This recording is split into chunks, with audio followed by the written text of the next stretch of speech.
ನಾನು ಅಕ್ಕಿ ರೊಟ್ಟಿ ಮಾಡುವ ವಿಧಾನವನ್ನು ಹೇಳ್ತಾ ಇದ್ದೀನಿ. ಇದು ಮಲೆನಾಡಲ್ಲೆಲ್ಲ ದಿವಸ ಅಕ್ಕಿ ರೊಟ್ಟಿ ಮಾಡ್ತಾರೆ, ಭಾಳ ಚೆನ್ನಾಗಿರುತ್ತೆ.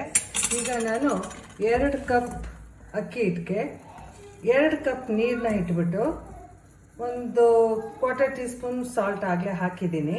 ಹಾಕ್ಬಿಟ್ಟು ಅದು ಬಾಯ್ಲ್ ಆಗುವಾಗ ಈ ಅಕ್ಕಿ ಹಿಟ್ಟನ್ನ 2 ಕಪ್ ನೀರು ಹಾಕಿದ್ದೀನಿ, ಆಗಲೇ 2 ಕಪ್ ಅಕ್ಕಿ ಹಿಟ್ಟು ಹಾಕ್ತಾಯಿದ್ದೀನಿ.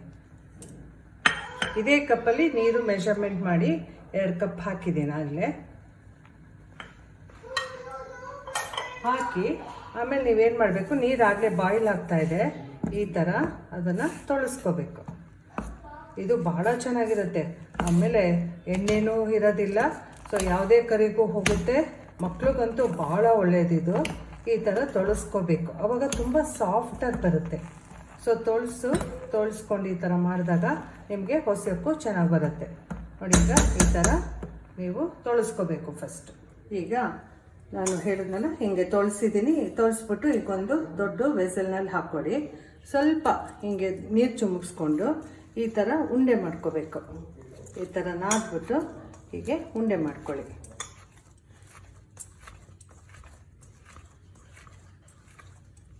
ಹೀಗೆ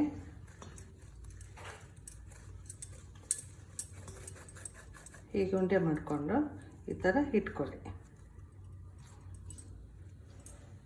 ನೋಡಿ. ಈಗ 12 ಉಂಡೆ ಆಗಿದೆ ನಾನು ತೋರಿಸಿರೋದ್ರಲ್ಲಿ. ಒಂದೊಂದು ಉಂಡೆನೂ ತೊಗೊಂಡು, ಕೆಲವರು ಹಾಕಕ್ಕೆ ಬರಲ್ಲ ನಮಗೆ ಅಂತ ಹೇಳ್ತಾರೆ. ಒಂದೊಂದು ಉಂಡೆನೂ ನೀವು ಈ ಥರ ಮತ್ತೆ ಒಂಚೂರು ಹಿಂಗೆ ನಾದ್ಕೊಂಬಿಟ್ಟು ಹೀಗೆ ಅಕ್ಕಿ ಹಿಟ್ಟಲ್ಲಿ ಹಿಂಗೆ ಪ್ರೆಸ್ ಮಾಡಿ ಈ ಥರ ನೀವು ಒತ್ತಿದ್ರೆ ಚೆನ್ನಾಗಿ ಬರುತ್ತೆ. ನೀವು ಮನೆ ಅಭ್ಯಾಸ ಇದ್ದರೆ ಮನೆ ಮೇಲೆ ಮಾಡಿ. ನಾನು ಯಾವಾಗಲೂ ಈ ಥರ ಒಂದು ಕಟ್ಟೆ ಮೇಲೆ ಮಾಡ್ತೀನಿ. ಒಂದು ರೊಟ್ಟಿ ಹೇಗೆ ಮಾಡೋದು ಅಂತ ತೋರಿಸ್ತೀನಿ. ಈಗ ಒಂಚೂರು ಹಿಂಗೆ ಹತ್ಕೊಂಡ್ರೆ ನಿಮಗೆ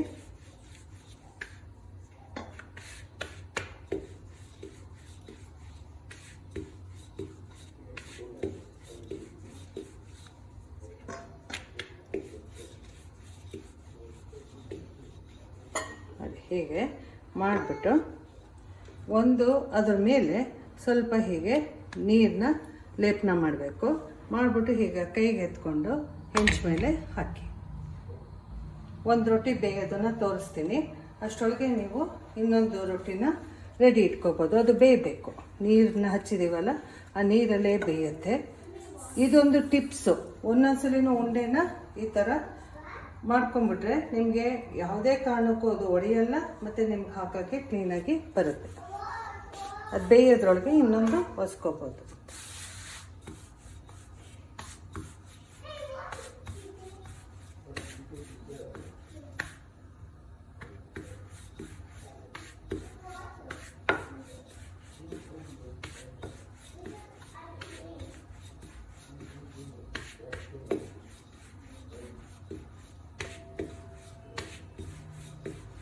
ಮಕ್ಕಳಿಗೆ ಟಿಫನ್ ಬಾಕ್ಸ್ಗೆಲ್ಲ ಹಾಕಿ ತುಂಬ ಚೆನ್ನಾಗಿರುತ್ತೆ. ಯಾಕೆಂದರೆ ಒಂಚೂರು ಎಣ್ಣೆ ಇರೋದಿಲ್ವಲ್ಲ, ಸೊ ಹಾಗಾಗಿ ಭಾಳ ಒಳ್ಳೆಯದು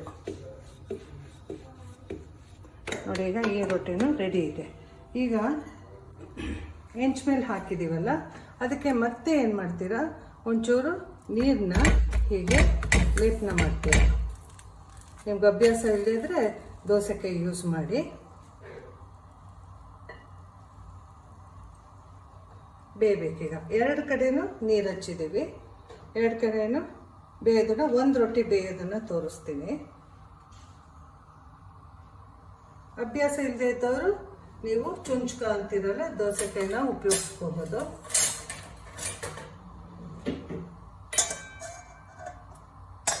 ಬೇಯಬೇಕು.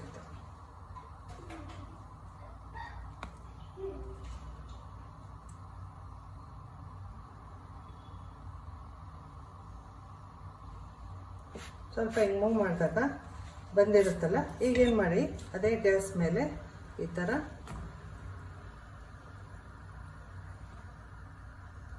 ನೋಡಿ ಎಷ್ಟು ಚೆನ್ನಾಗಿ ಹೋಗ್ತಾ ಇದೆ.